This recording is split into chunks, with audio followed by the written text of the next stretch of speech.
या देवी सर्वभूतेषु विद्यारूपेण संस्थिता नमस्तस्यै नमस्तस्यै नमस्तस्यै नमो नमः। मैं चंद्रभूषण तिवारी, दूधालाल संस्कृत महाविद्यालय मझौलिया, पश्चिम चंपारण।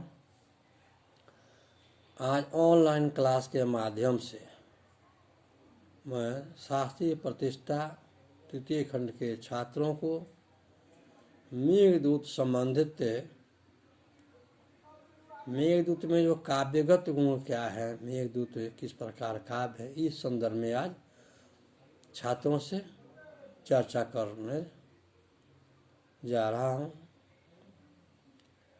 कि मेघदूत का जो काव्यगत स्वरूप क्या है, किस तरह का है काव्य है, इसे किस तरह काव्य कहा जाए, इस संदर्भ में आज मैं चर्चा कर रहा हूँ। मेघदूत जैसा कि इसके नाम से ही प्रकट है, मेघ को दूत बनाने के आधार पर एक दूत काव्य या संदेश काव्य है और इसमें इस वर्ग के अंतर्गत रखने के विषय में किसी प्रकार विवाद नहीं है।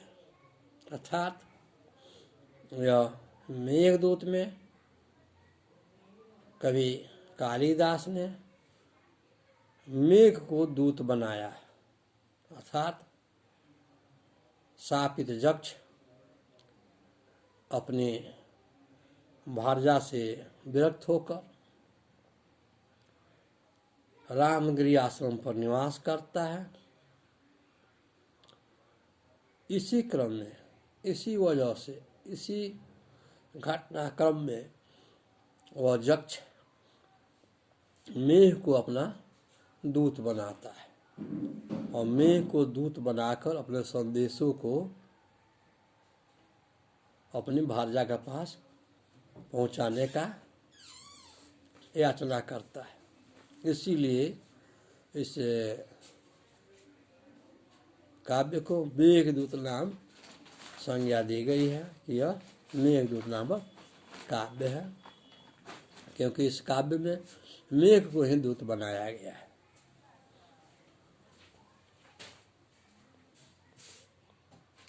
काव्यगत स्वरूप के आधार पर खंड काव्य माना जाए या गीति काव्य अथवा करुण गीति, इस संदर्भ में कुछ आचार्यों के अलग अलग मतांतर पाए जाते हैं। कुछ आचार्यों का मत है कि यह मेघदूत काव्य है। अधिकांश कवियों का मत है कि इसे खंड काव्य की संज्ञा दी जा सकती है। कुछ कवियों का यह भी कथन है कि इसे मेघदूत में करुणा की अनुभूति होती है, इसलिए इसे करुणा काव्य की संज्ञा दी जाए, क्योंकि यह गीति काव्य है और करुणा के द्वारा, कर्मण के द्वारा अंतरंग भावों को, हृदय के अंतर्गत वाले भावों को प्रकट किया गया है। कि संस्कृत की साहित्य शास्त्रीय परंपरा इसे खंड काव्य मानती है। साहित्य दर्पण में खंड काव्य का जो लक्षण या स्वरूप परिचय देकर था, मेघदूत आदि के रूप में उसका उदाहरण मेघदूत आदि को बताया गया है और इस प्रकार वहाँ मेघदूत खंड काव्य माना गया है। शास्त्रीय परंपरा सामान्य रूप से ऐसे प्रबंध काव्य को खंड काव्य मानती है जिसमें काव्य या महाकाव्य के सब लक्षण धारित न हो, क्योंकि साहित्य दर्पण में आचार्य विश्वनाथ ने काव्य को परिभाषित करने के कुछ आवश्यक तत्व गिनाए हैं कि उन तत्वों के रहते हुए वे काव्य कहे जा सकते हैं, या उन तत्वों के नहीं पाए जाने पर ये काव्य तत्व से अलग है।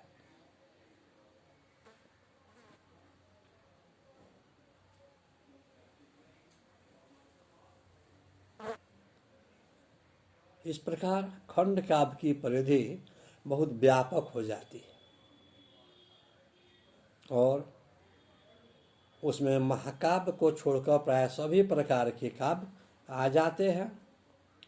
अतः संस्कृत के साहित्य शास्त्रीय ग्रंथों में गीति काव्य या करुण गीति की काव्य की एक विद्या के रूप में कोई चर्चा नहीं की गई है।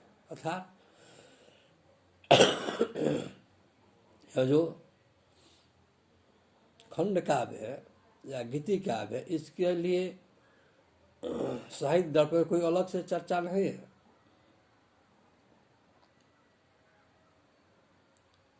इस प्रकार इस संबंध में बहुत से विद्वानों ने अपने तर्कों के आधार पर काव्य एवं खंड काव्य को परिभाषित करने के सफल प्रयास किए हैं या अपनी परिभाषा को व्यक्त किए हैं। आधुनिक समीक्षा शास्त्र के अनुसार खंड काव्य प्रबंध काव्य के दो भेदों, अर्थात आधुनिक समीक्षा शास्त्र के अनुसार खंड काव्य प्रबंध काव्य के दो भेद हैं। महाकाव्य और खंड काव्य में एक भेद है। अतः प्रबंध काव्य में जिससे इतिवृत्त की आवश्यकता होती है उसका इसमें अभाव है, क्योंकि प्रबंध काव्य में जिससे आवश्यक तत्व की आवश्यकता होती है उसका इसमें अर्थात मेघदूत में अभाव है। क्योंकि कोई यक्ष अपने अधिपति कुबेर का अपराध करने पर उसके द्वारा 1 वर्ष के लिए अलका से निर्वासित कर दिया जाता है कि वह यक्ष अपराधी है, अपराध किया है या अपने कर्तव्यों में च्युत हुआ है,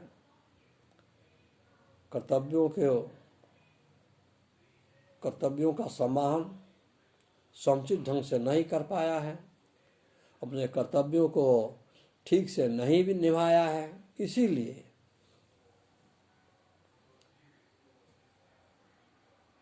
उसे 1 वर्ष के लिए शापित कर दिया गया है और अलकागिरी से दूर रामगिरी आश्रम पर निवास करता है। और रामगिरी में रहता हुआ पत्नी वियोग में संतप्त होकर मेघ द्वारा अपना प्रेम संदेश प्रिया के पास भेजने का प्रयास करता है। अर्थात वह यक्ष मेघ के द्वारा ही अपने संदेशों को भेजने का प्रयासरत है, इसीलिए वह मेघ से बार बार याचना करता है।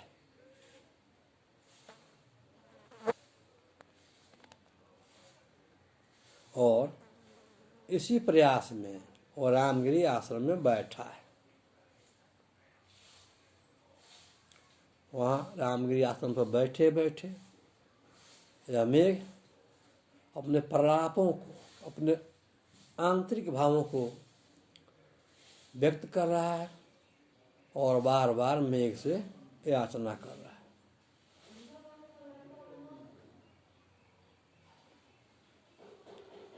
जबकि मेघदूत विषय प्रधान न को स्पष्ट विषय प्रधान है, जिसमें यक्ष अपना ही वियोग व्यथित हृदय के स्पंदन को व्यक्त करता है। प्रत्येक पद या गीत की इकाई दूसरी से निरपेक्ष रहती हुई स्वतंत्र होती है। कि गीति काव्य में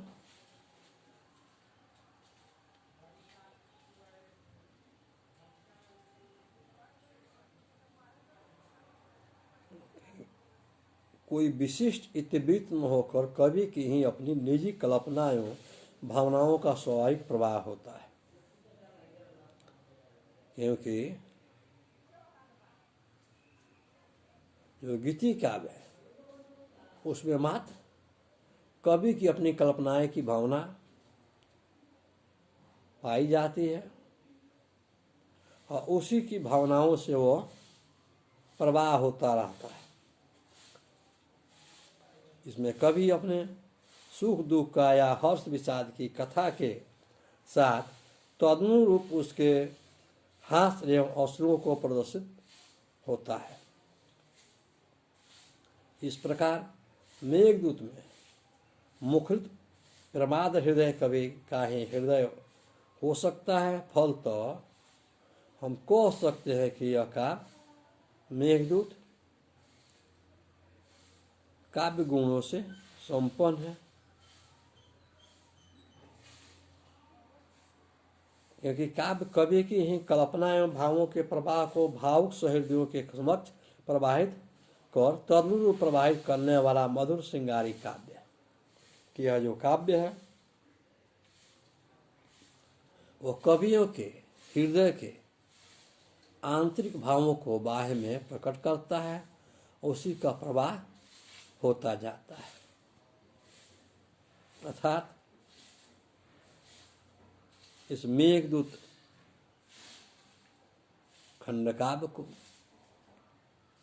महाकवि कालिदास ने अपनी लेखनी तोड़कर लिखी है कि इसमें सभी साहित्यिक गुण पाए जाते हैं।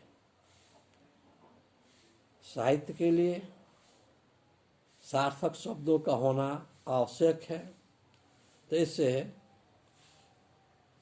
मेघदूत में भी कालिदास ने सार्थक शब्दों का ही प्रयोग किया है। एक शब्द का विशेष विशेष अर्थ है और उन्हीं अर्थों के आधार पर इसे काव्य को कवि ने पूर्ण किया। अर्थात मेघदूत के जो कथा वस्तु है उसमें कवि की कल्पनाएं परिपूर्ण है। कवि ने अपने कल्पनाओं के आधार पर यक्ष के माध्यम से यह सारे वृत्तांतों को वर्णित करने का प्रयास किया है, क्योंकि इसे मेघदूत के अध्ययनोपरांत यह पूर्णतः स्पष्ट हो जाता है कि कवि कालिदास एक एक घटनाक्रम को अपने आँखों के सामने ही घटित हुए देखे हैं, एक एक भौगोलिक क्षेत्रों का अपने आँखों से देखते हुए परिभ्रमण किए एवं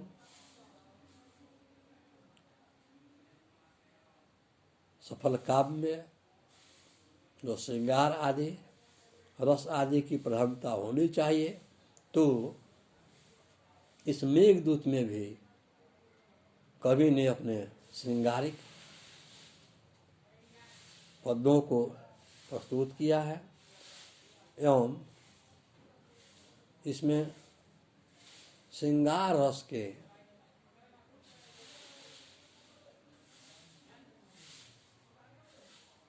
तरह तरह के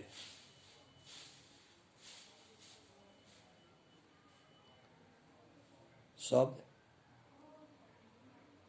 अलंकार वाक्य प्रस्तुत किए गए।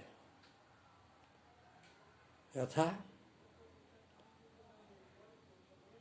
कहा गया है श्रृंगम करोति श्रृंगार, अर्थात श्रृंगार वह है जिससे चित्त आह्लादित हो जाए, हृदय द्रवित हो जाए, हृदय प्रसन्न हो जाए, वही श्रृंगार काव्य है।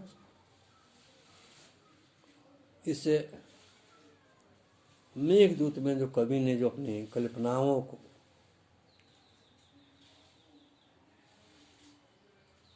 बखूबी बड़े ही कोमल काया के द्वारा जो वर्णन किया है वो पूर्णतः हृदयग्राह्य एवं साहित्यिक है। साहित्य के जो अवयव हैं वे इस मेघदूत में पूर्ण रूप से पाए जाते हैं। अर्थात हम कह सकते हैं कि यह मेघदूत में सारे काव्यगत गुण उपलब्ध है, क्योंकि कवि ने जो विषय वस्तु को वर्णित करने का जो प्रयास किया है वो अद्वितीय है, अद्भुत है और सफलता के सोपान पर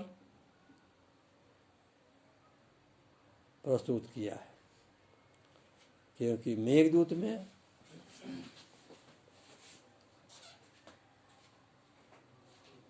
प्राकृतिक वर्णन, नदी पहाड़ों का वर्णन, भौगोलिक स्थलों का वर्णन, सुंदर अलका के अट्टालिकाओं का वर्णन और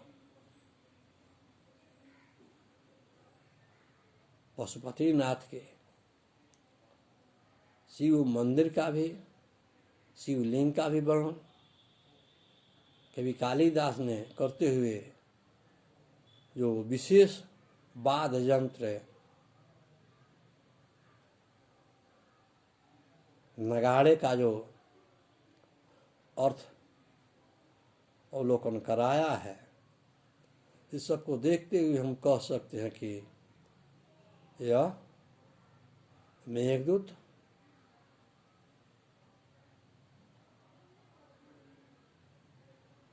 पूर्ण काव्य है, क्योंकि काव्य के सारी विशेषताएं इसमें उपलब्ध है। जयतु संस्कृतम, जयतु भारत।